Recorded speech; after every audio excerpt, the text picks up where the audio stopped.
Do you believe that Islam has the same God as Christians do? When this student asked Cliff whether Islam and Christianity worship the same God, Cliff delivered a powerful response that completely opened her eyes.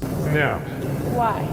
because in the Quran, Muhammad consistently says Jesus is not God. I, as a follower of Christ, worship Jesus as God. But in the Bible, nowhere does it say that Jesus is God unless you interpret John 1:1 and John 1:14, where it says the Word became flesh. In the beginning was the Word was God, and the Word was with God. But Jesus never said blatantly, I am God. So where in the Bible does it say Jesus is God?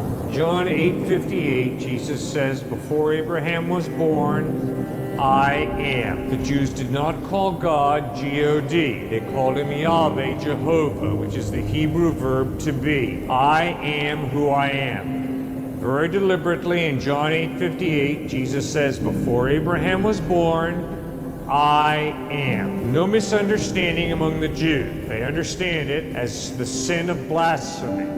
That he, a mere man, would have the audacity to claim to be God in human form is unacceptable. John chapter 10, verse 30, Jesus says, I and the Father are one. Once again, no misunderstanding. The Jews pick up stones to stone him for blasphemy. After his resurrection, the disciples say to Thomas, we saw Jesus risen from the dead. Thomas says, I'm sorry, not unless I can see him with my own eyes, not unless I can take my hand and put them in the nail prints in his hands, will I believe. One night, Jesus stands right in front of Thomas and says, right here, my man, take your hands and put them in the nail prints in my hands. Take your hand and thrust it in the spear wound in my side. And Thomas stopped doubting and believed. Thomas hits the floor and says, my Lord and my God. And Jesus says, you believe because you've seen. Blessed are those who will believe even though they've not seen.